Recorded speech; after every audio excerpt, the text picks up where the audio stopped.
Bienvenidos a Anomalías Médicas, donde el cuerpo humano guarda secretos que la ciencia aún no comprende. En 1801, un físico inglés llamado Thomas Young realizó un experimento que sacudiría los cimientos de la física. Hizo pasar un haz de luz a través de dos rendijas paralelas y proyectó el resultado en una pantalla. Lo que vio fue un patrón de franjas claras y oscuras, como las ondas que se forman cuando dos piedras caen al agua.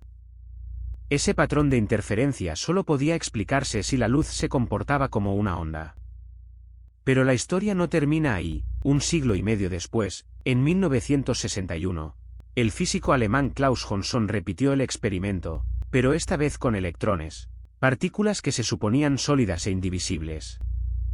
Contra todo pronóstico, los electrones también produjeron el patrón de interferencia. Partículas disparadas una por una, sin posibilidad de interactuar entre sí, dibujaban en la pantalla la misma huella ondulatoria. Era como si cada electrón, al atravesar las rendijas, se dividiera a sí mismo en dos versiones que interferían entre sí. Y ahí, en esa paradoja, aparece el primer destello de algo que desafía la intuición clásica. Pero el verdadero misterio se desata cuando los científicos deciden observar. Al colocar un detector para medir por cuál de las dos rendijas pasa cada electrón, el patrón de interferencia desaparece. Los electrones, que antes se comportaban como ondas, ahora se comportan como partículas individuales, dejando dos franjas nítidas en la pantalla. Es como si la naturaleza supiera que está siendo vigilada y cambiara su comportamiento en consecuencia. Este fenómeno, conocido como colapso de la función de onda, sugiere que antes de ser medido, un electrón existe en una superposición de estados, pasa por ambas rendijas a la vez. Solo al ser observado, se decide por una realidad concreta. En 1961, Johnson documentó este efecto con electrones, confirmando que no es exclusivo de la luz, la materia misma, en su nivel más fundamental. Se comporta de manera probabilística hasta que alguien la mira. Y esta idea, tan perturbadora como fascinante, tiene implicaciones que van mucho más allá de los laboratorios. Piénsalo por un momento, si las partículas subatómicas existen en múltiples estados hasta que son observadas, ¿qué papel juega la consciencia en la creación de la realidad? Somos nosotros, al mirar, quienes fijamos el universo en un estado concreto. Estas preguntas no son solo especulación filosófica, son el corazón de la mecánica cuántica. Y nos llevan a una conclusión inquietante: la realidad, a escala microscópica, no es sólida ni determinista, sino un conjunto de posibilidades que solo se materializan cuando interactúan con un observador. Este capítulo es la puerta de entrada a un mundo donde lo imposible se vuelve cotidiano, donde las reglas de la física clásica se rompen y donde la frontera entre el observador y lo observado se desvanece. En el próximo capítulo, exploraremos qué significa esto para nuestra comprensión del tiempo, la causalidad y, quizás, la propia existencia. Pero, ¿qué significa realmente que un sistema pueda estar en todos los estados a la vez? Para responder, debemos viajar a 1935. Cuando el físico austriaco Erwin Schrödinger, en un intento por ilustrar la interpretación de Copenhague, la cual sostiene que un sistema cuántico existe en una superposición de estados hasta que es medido, propuso un experimento mental que se volvería tan famoso como perturbador. Imaginemos un gato encerrado en una caja de acero junto a un dispositivo con una sustancia radiactiva.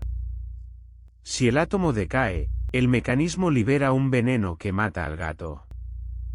Según la interpretación, hasta que no abramos la caja, el gato está simultáneamente vivo y muerto.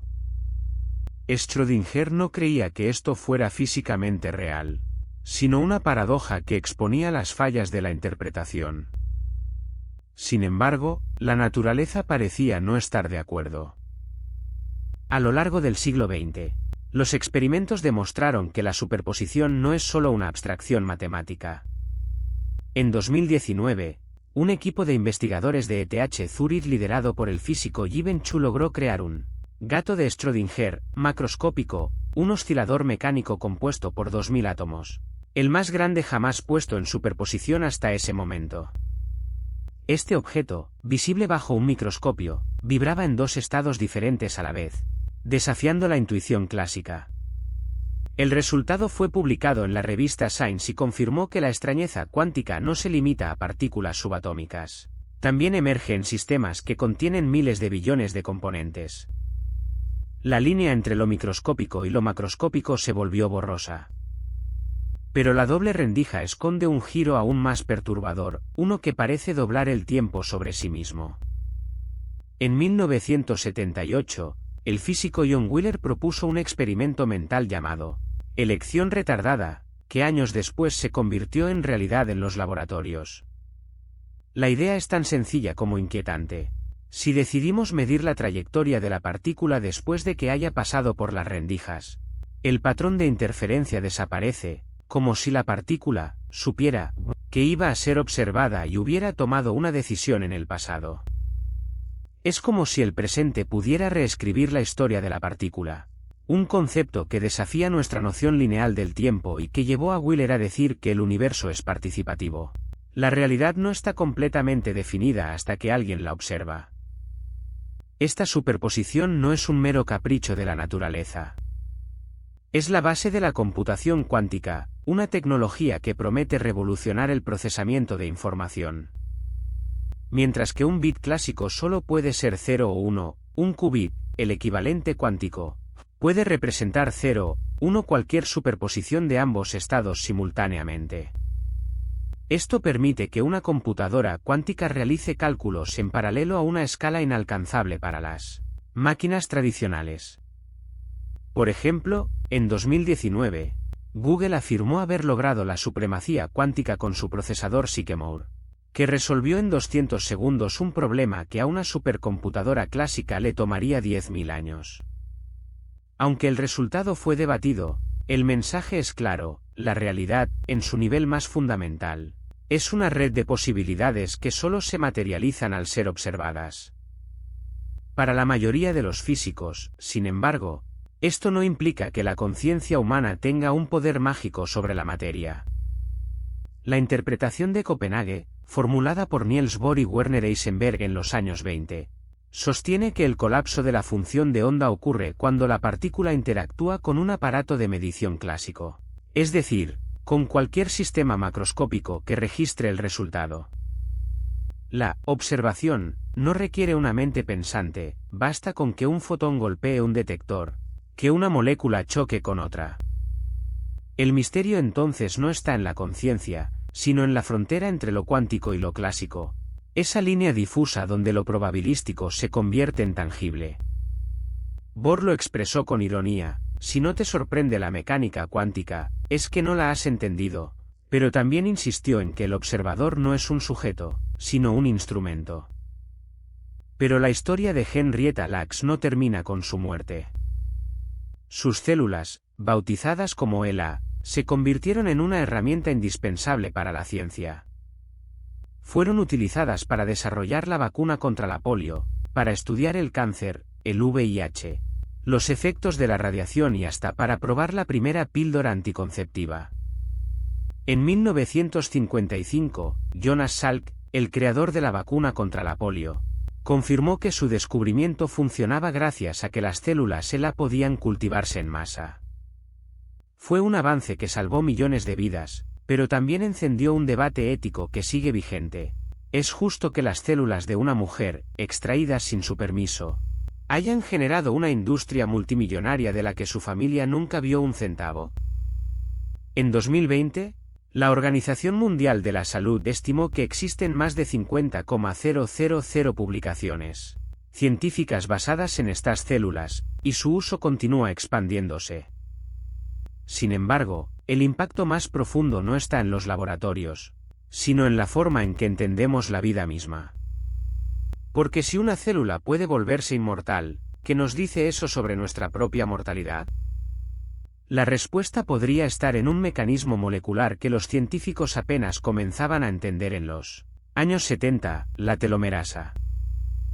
En 1984, Una joven científica llamada Carol Greider y su mentora Elizabeth Blackburn descubrieron la enzima que repara los telómeros, los extremos de los cromosomas que se acortan con cada división celular. La llamaron telomerasa, y resultó ser la llave de la inmortalidad celular.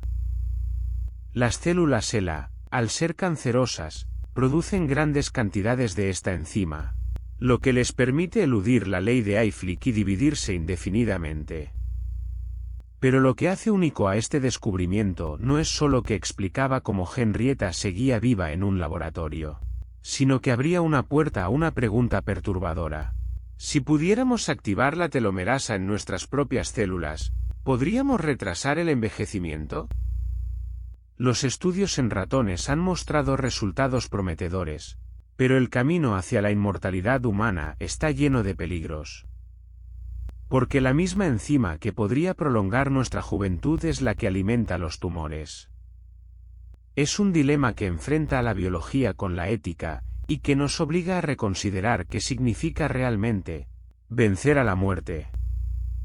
En 2009, Greider, Blackburn y Jacques Szostak recibieron el Premio Nobel de Fisiología o Medicina por este hallazgo. Pero la pregunta sigue abierta: ¿estamos listos para vivir para siempre? La historia de Henrietta Lacks y sus células inmortales no es solo un caso médico. Es un espejo que refleja nuestras contradicciones como sociedad. Por un lado, nos asombra la posibilidad de trascender los límites biológicos, de desafiar el envejecimiento y la enfermedad. Por otro, nos confronta con las injusticias del pasado, cuando el consentimiento era una formalidad que se ignoraba, especialmente en comunidades marginadas. Hoy, las células HeLa siguen multiplicándose en tubos de ensayo, mientras su origen, Henrietta, fue honrada con un homenaje póstumo en 2021, cuando la Organización Mundial de la Salud le rindió tributo por su contribución involuntaria a la ciencia. Pero más allá de los reconocimientos, su historia nos deja una lección inquietante: la inmortalidad, en el sentido biológico, no es un regalo, sino una carga. Y quizás, la verdadera inmortalidad no esté en las células, sino en el legado que dejamos en los demás. Mientras reflexionamos sobre esto, la ciencia continúa avanzando. Y en el próximo capítulo exploraremos un misterio aún más desconcertante: el entrelazamiento cuántico, donde las partículas parecen comunicarse al instante, desafiando el espacio y el tiempo. ¿Podría ser que la realidad esté tejida por conexiones invisibles que trascienden nuestra comprensión? Prepárense para adentrarse en un mundo donde la distancia no importa y donde la acción a distancia se vuelve real. Ahora, al cerrar este capítulo, nos enfrentamos a una pregunta que ha atormentado a físicos y filósofos por décadas. ¿Cuándo colapsa la superposición? ¿Qué papel juega la conciencia del observador? En el próximo capítulo, exploraremos cómo el acto de medir afecta la realidad, y si el universo podría estar esperando ser observado para existir. Prepárense para adentrarse en el enigma más profundo de la mecánica cuántica, el papel del observador, donde la ciencia se encuentra con la metafísica y donde la noción misma de realidad comienza a desvanecerse.